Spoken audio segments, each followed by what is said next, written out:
This is David Haken with Casey Cafe Radio at the Kerrville Folk Festival. I'm here with Christy and Gordon McLeod, who are some of the finalists in the New Folk Songwriting Competition.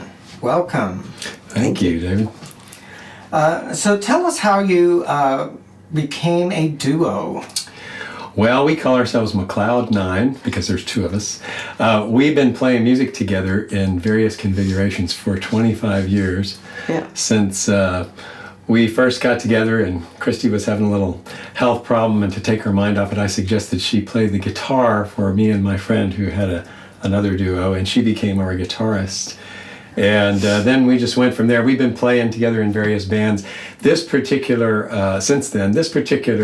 duo we hatched about 3 or 4 years ago when I got her interested in playing swing guitar for me. Right, and Western swing. Yeah. So it was different kinds of, it was mostly Django type gypsy swing, and it goes with this wagon here. That's right. So, well, what was the spark for the first song you're going to play for us? What are we going to do first? do you want to tell us? We're going to do a hypothetical. Mm-hmm. This was a prompt at Folk Alliance in Kansas City, and this prompt was hypothetically speaking. And so we, in about 15 minutes, sat down and wrote this song. And Gordon's a math wizard. I am not. I don't even know what half these terms even mean. But we're sort of trying out the hypothesis that we're in love still, 25 years later. Well, let's hear that song. Okay. Okay, here it is, hypothetically speaking. 1, 2, 3, 4.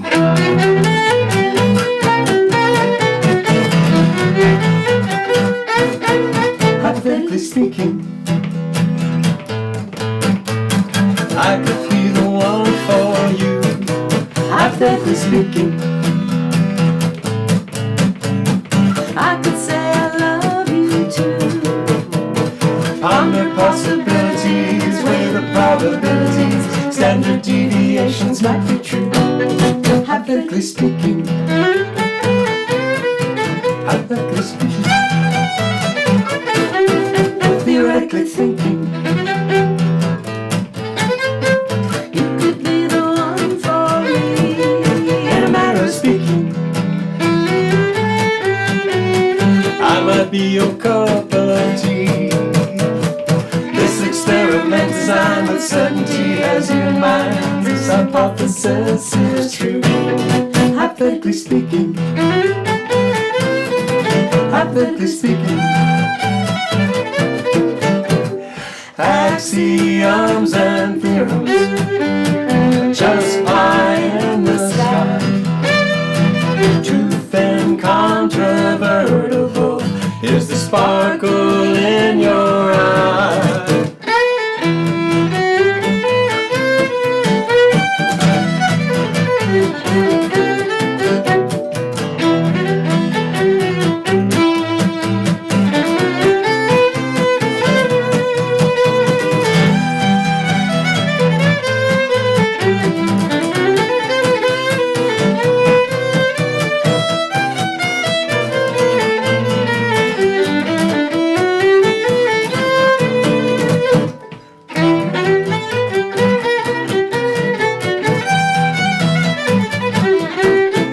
Hypothetically speaking,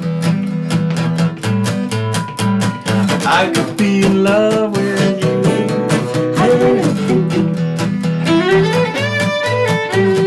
I could say I love you too. is it science, is it art, in this matter of the heart? Definitely I love you. Hypothetically speaking, hypothetically speaking, hypothetically speaking.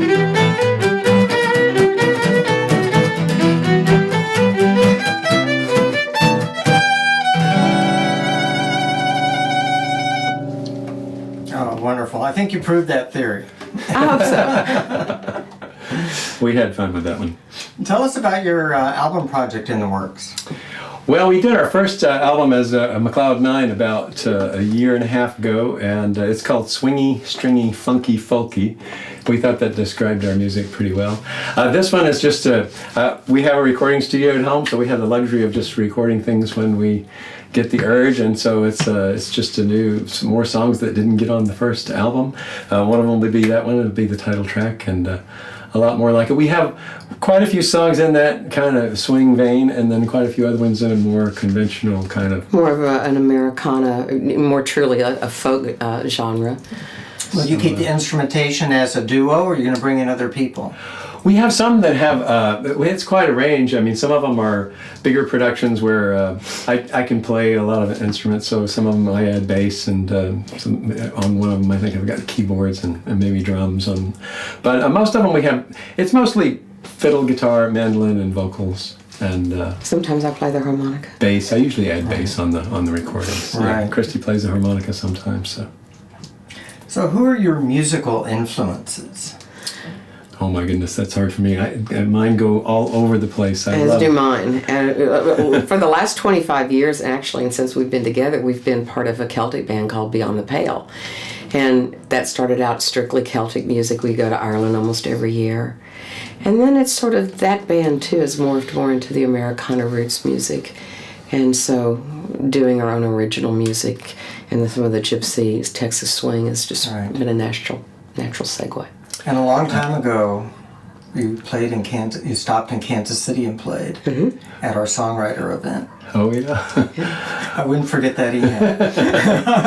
Well, I guess I have been listening to all kind of music all my life. I guess the folk thing started. I grew up in kind of that era, but I loved all kinds of. I was way into the blues as a teenager, and some of my big influences were Bob Dylan and Donald Fagen, Steely Dan. It runs the gamut, and Duke Ellington. I would list, as well. I loved the old jazz stuff, as well as I can't even really think of all of the things. Everything. The band was one of my really early. Right. And Eric Clapton, because I was a big guitar freak. There's not much music we don't like. We really like it all. We're open to everything. Cool. Would you play another song for us? Sure. Sure, I will. I think we're going to do one that's quite a bit different than the ones we've been doing. Last one we did, which is more of a swing number. This is a song I wrote. It's called "The Fiddle King," and it's about a character that was, as I understand it, a real historical figure. He's in the book and movie Cold Mountain. He was the fiddler, Stowbrod, and he was followed around by a young boy who idolized him. So this is his story, told from the viewpoint of the boy that idolized him. It's called "The Fiddle King," and it's based on a bunch of North Carolina music, which is fiddle and banjo. We don't have a banjo, but there's a lot of North Carolina fiddle tunes kind of embedded in this. So Cool. Let's hear it. "The Fiddle King." 1, 2, 3.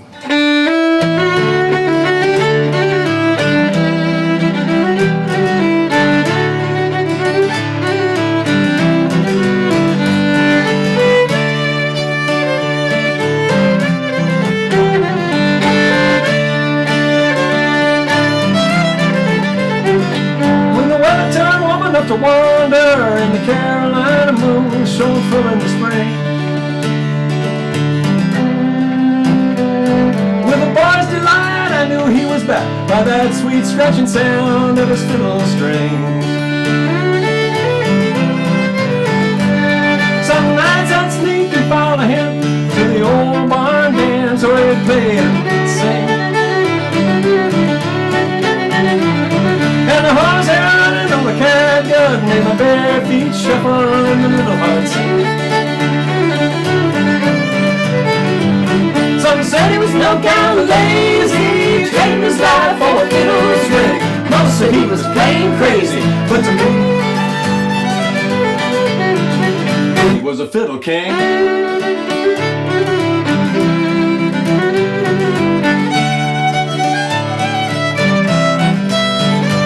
He drank whiskey whenever he could. In an old hollow log he lay up for days.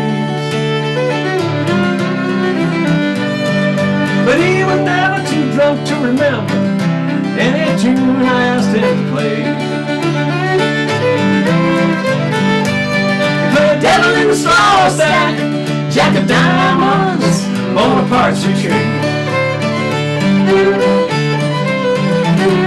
He whipped his bow into to shuffle, made his eyes shine bright and gave him dancing feet. Mama said she'd snatch me ball if she ever caught me putting bow to strings. She said the fiddle was the devil's toy, but it sounded like heaven in the hands of the king.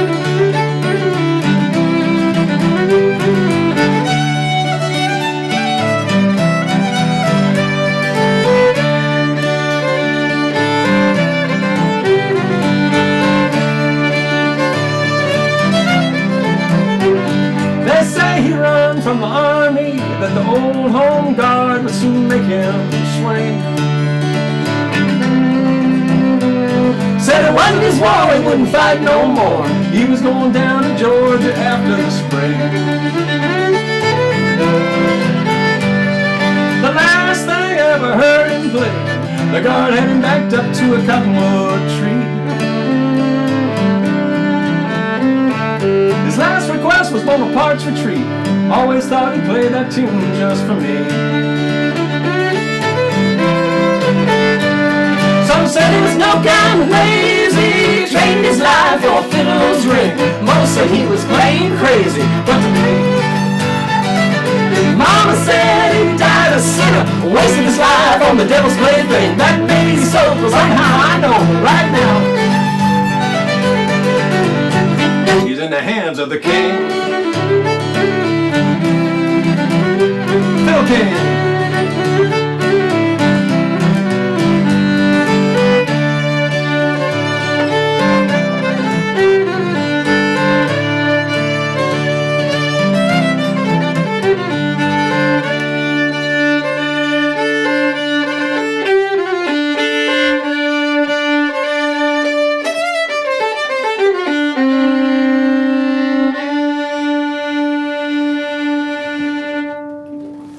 Oh, that is fabulous. No wonder your fans are asking for that all the time. Thank you so much. Thank you. Thank you so much for coming in today and sharing your music with us. Thank you so much for having us. It's been a delight to be back at Kerrville. It's been a few years since we've been here. Really enjoyed it. Thanks for having us.